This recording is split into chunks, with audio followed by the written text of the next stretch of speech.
Pernahkah Anda mendengar kisah seseorang yang berjuang dari nol, berjuang di tengah kerasnya kehidupan tanpa arah yang pasti? Itulah kisah Kang Bahar. Sebelum kita mulai, jangan lupa untuk subscribe ke channel ini agar Anda tidak ketinggalan kisah-kisah penuh inspirasi lainnya.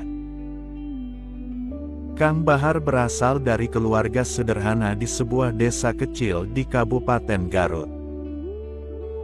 Ayahnya adalah seorang kuli tani yang bekerja keras demi sesuap nasi. Sejak kecil, Kang Bahar sering mengaji dan berlatih silat bersama sahabatnya, Kang Bagja, yang berasal dari keluarga berada. Setelah lulus SMA, Kang Bagja melanjutkan kuliah di Bandung, sedangkan Kang Bahar hanya bisa termangu tanpa tujuan. Namun, dia memutuskan untuk ikut ke Bandung dengan harapan bisa menemukan jalan hidupnya. Di Terminal Cicahem, nasib mereka berpisah. Kang Bagja melanjutkan perjalanan ke kampus, sementara Kang Bahar tetap di terminal tanpa tahu harus kemana. Dalam kebingungan itu, Kang Bahar memutuskan untuk bertahan di terminal, menjadikannya rumah baru dalam perjalanannya mencari harapan. Apa yang akan terjadi selanjutnya dalam kisah Kang Bahar? Tetaplah bersama kami untuk mengikuti kelanjutan perjuangannya. Hari demi hari berlalu di Terminal Cicahem. Kang Bahar mulai terbiasa dengan kehidupan terminal yang keras. Pagi hari ia membantu para pedagang membongkar dagangan, siang ia mencuci bas, dan malam ia tidur di bangku terminal beralas kardus. Dari hasil kerja serabutan itu, ia bisa makan seadanya. Meski hidupnya penuh ketidakpastian, ada satu hal yang tetap ia genggam erat, semangat untuk terus bertahan. Suatu malam, hujan deras mengguyur Bandung. Kang Bahar duduk menyendiri di sudut terminal, tubuhnya menggigil kedinginan. Saat itulah seorang pedagang kopi keliling bernama Mang Ujang menghampirinya. "Bah, ngapain kamu di sini malam-malam? Nggak pulang?" tanyanya penuh rasa iba. Kang Bahar hanya bisa tersenyum pahit. Tanpa diminta, Mang Ujang menyodorkan segelas kopi hangat. "Nih, minum dulu, biar badanmu nggak kaku." Mulai malam itu, Kang Bahar sering membantu Mang Ujang berjualan kopi. Ia belajar banyak hal, dari cara berinteraksi dengan pelanggan, hingga menghitung hasil dagangan. Dalam Mang Ujang, Kang Bahar menemukan sosok ayah sekaligus guru kehidupan. Kalau kamu mau maju, Bah, jangan pernah menyerah pada keadaan. Yang penting, terus bergerak dan cari peluang, pesan Mang Ujang suatu malam. Kata-kata itu terpatri kuat di hati Kang Bahar. Beberapa bulan kemudian, Kang Bahar melihat peluang baru di terminal. Ia mencoba membuka lapak kecil menjual nasi bungkus dan kopi di pagi hari. Dengan tekad dan modal yang sangat minim, ia mulai usahanya sendiri. Meski pelanggan pertamanya hanyalah sopir bas yang sudah dikenalnya, Kang Bahar merasa ada harapan baru. Namun, hidup tak selalu mulus. Suatu malam, lapak Kang Bahar dirusak oleh preman yang meminta uang keamanan. Kang Bahar hanya bisa menatap sisa-sisa dagangannya dengan perasaan hancur. Tapi di balik kehancuran itu, Mang Ujang kembali hadir. "Jangan pernah biarkan mereka mematahkan semangatmu, Bah. Kita bangkit sama-sama." Keesokan harinya, Mang Ujang mengumpulkan beberapa pedagang di terminal. Mereka sepakat membantu Kang Bahar membangun kembali lapaknya dan memberikan perlindungan dari para preman. Dengan dukungan mereka, Kang Bahar mulai menata ulang usahanya. Kini ia merasa tidak sendiri lagi. Lambat laun, Kang Bahar mulai dikenal di terminal sebagai sosok pekerja keras yang pantang menyerah. Perjalanan hidupnya masih panjang, penuh dengan tantangan dan harapan. Tapi satu hal yang pasti, di tengah kerasnya kehidupan terminal, ia telah menemukan keluarga baru yang siap mendukungnya dalam segala hal. Setelah beberapa tahun berlalu, kehidupan Kang Bahar kembali berubah drastis. Terminal Cicahem yang dulu menjadi tempat perjuangannya kini telah menjadi pusat kekuasaannya. Kang Bahar yang semula dikenal sebagai pedagang nasi bungkus yang gigih, mulai terjerumus dalam dunia kelam terminal. Perubahan itu dimulai ketika beberapa preman lama di terminal merasa iri dengan keberhasilannya. Mereka mulai menuntut uang keamanan dengan jumlah yang semakin besar. Awalnya, Kang Bahar menolak, tetapi tekanan dan ancaman yang terus-menerus membuatnya kehilangan kendali. Dalam situasi terdesak, ia mengambil keputusan untuk melawan balik. Dengan dukungan dari Mang Ujang dan beberapa sahabat lamanya, Kang Bahar mulai merebut kendali atas terminal. Ia mengusir preman-preman lama dengan cara keras dan tanpa ampun. Peristiwa itu menjadi titik balik dalam kehidupannya. Kang Bahar tidak hanya dikenal sebagai pengusaha terminal, tetapi juga sebagai penguasa baru yang disegani. Di bawah kepemimpinannya, terminal menjadi lebih terorganisir, tetapi juga penuh ketakutan. Para pedagang dan sopir bus harus membayar sejumlah uang untuk mendapatkan perlindungan dari Kang Bahar dan anak buahnya. Meski begitu, mereka juga merasa lebih aman karena tidak ada lagi gangguan dari preman-preman liar. Mang Ujang, yang selama ini menjadi mentor dan sahabat Kang Bahar, mulai merasa resah.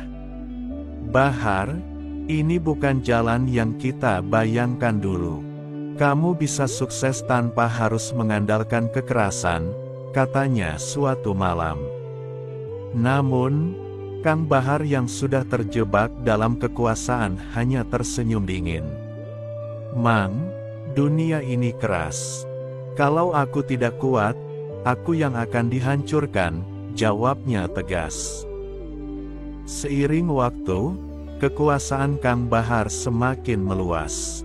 Ia mulai mengendalikan berbagai aktivitas di terminal, dari parkir bus, penyewaan lapak, hingga distribusi barang dagangan. Uang mengalir deras ke kantongnya, tetapi hatinya mulai kosong. Ia merindukan masa-masa ketika hidupnya sederhana dan penuh perjuangan. Suatu malam, seorang pria tak dikenal datang ke terminal. Pria itu memperkenalkan dirinya sebagai Bagus, seorang aktivis sosial yang ingin memperbaiki kondisi terminal. "Saya tahu siapa kamu, Kang Bahar. Dan saya juga tahu apa yang kamu lakukan di sini.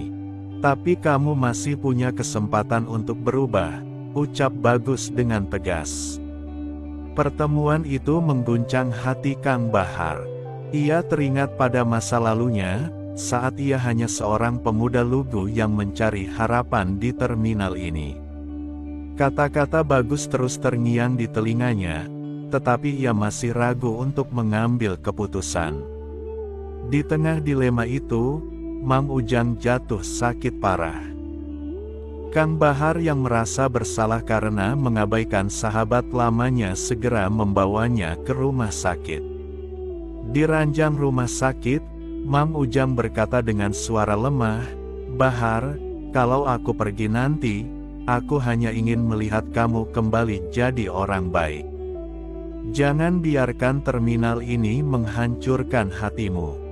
Kata-kata terakhir Mang Ujang sebelum meninggal menjadi cambuk bagi Kang Bahar. Ia mulai merasa bahwa jalan hidup yang dipilihnya selama ini adalah sebuah kesalahan besar. Namun, melepaskan kekuasaan bukanlah hal yang mudah. Anak buahnya yang sudah terbiasa hidup dalam dunia kekerasan tidak mau kehilangan sumber penghasilan mereka. Kang Bahar pun menghadapi perlawanan dari dalam kelompoknya sendiri. Beberapa anak buahnya yang merasa terancam mulai merencanakan pemberontakan. Terminal yang selama ini damai kembali memanas dengan ketegangan antar kelompok. Di saat yang sama, Bagus datang lagi dengan membawa beberapa anggota organisasi sosialnya.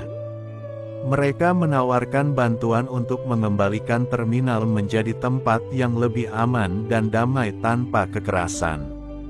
Ini kesempatan terakhirmu, Kang Bahar. Kalau kamu mau berubah, kami siap membantumu, kata Bagus dengan penuh keyakinan. Setelah melalui perenungan panjang, Kang Bahar akhirnya memutuskan untuk melepaskan kekuasaannya. Ia mengumumkan kepada seluruh anak buahnya bahwa terminal akan dikelola secara damai dan transparan. Keputusan itu tidak diterima dengan mudah. Beberapa orang mencoba melawan, tetapi Kang Bahar yang sudah mantap dengan pilihannya tidak gentar. Dengan dukungan dari Bagus dan organisasi sosialnya, Kang Bahar mulai membangun ulang terminal. Ia kembali membuka warung kecilnya, kali ini tanpa tekanan dan ancaman. Para pedagang dan sopir bus yang dulu merasa takut kini mulai merasa lega. Proses perubahan itu tidak mudah. Kang Bahar harus menghadapi banyak rintangan dan tantangan. Namun, dengan tekad yang kuat dan dukungan dari orang-orang baik di sekitarnya, ia berhasil mengubah terminal menjadi tempat yang lebih baik. Di penghujung hari, Kang Bahar duduk sendirian di bangku terminal, mengenang semua perjalanan hidupnya. Dari seorang anak petani miskin, menjadi pengusaha kecil, penguasa terminal, hingga kembali menjadi sosok yang berusaha untuk berbuat baik. Mang Ujang, aku harap kamu melihat ini dari atas sana. Aku sudah berusaha untuk memenuhi janji kita, bisiknya pelan. Mata Kang Bahar berkaca-kaca, tetapi senyum tipis terukir di wajahnya. Kini, terminal Cicahem menjadi simbol kebangkitan dan harapan baru. Dan di tengah hiruk-pikuknya, Kang Bahar terus berjalan maju, membawa pelajaran dari masa lalunya sebagai bekal untuk masa depan yang lebih baik. Setelah Kang Bahar berhasil mengubah terminal, namanya mulai dikenal di seluruh kota Bandung. Ia tidak hanya dikenal sebagai pedagang dan penguasa terminal yang insaf, tetapi juga sebagai sosok yang mengayomi masyarakat sekitar. Kang Bahar mulai aktif dalam berbagai kegiatan sosial, membantu para pedagang kecil untuk mendapatkan pelatihan dan akses modal tanpa bunga. Banyak warga yang datang ke terminal bukan hanya untuk berbelanja, tetapi juga untuk bertemu Kang Bahar. Mereka menganggapnya sebagai sosok bijak yang selalu memberikan nasihat dengan hati yang tulus. Kang Bahar juga mendirikan sebuah komunitas sosial bernama Sahabat Terminal, yang bertujuan untuk melindungi dan mendukung para pedagang kecil dan pekerja di terminal. Berkat kontribusinya, pemerintah Kota Bandung memberikan penghargaan kepada Kang Bahar sebagai tokoh inspiratif Kota Bandung. Ia merasa terharu dan berterima kasih atas penghargaan tersebut, tetapi baginya, kebahagiaan terbesar adalah melihat terminal yang pernah menjadi saksi pahit kehidupannya kini menjadi tempat yang damai dan penuh harapan. Meski kesibukannya semakin bertambah, Kang Bahar tidak pernah melupakan asal-usulnya. Ia tetap sederhana dan rendah hati, selalu menyempatkan waktu untuk membantu siapa saja yang membutuhkan. Cerita perjuangan dan perubahan hidupnya menjadi inspirasi bagi banyak orang di Kota Bandung. Kini, Kang Bahar dikenal sebagai sosok legendaris di Kota Bandung. Namanya akan selalu dikenang sebagai simbol kebangkitan, pengampunan, dan semangat untuk berubah menjadi lebih baik. Dalam hati banyak orang, Kang Bahar bukan hanya seorang penguasa terminal yang insaf, tetapi juga seorang pemimpin sejati yang mengayomi semua orang di sekitarnya.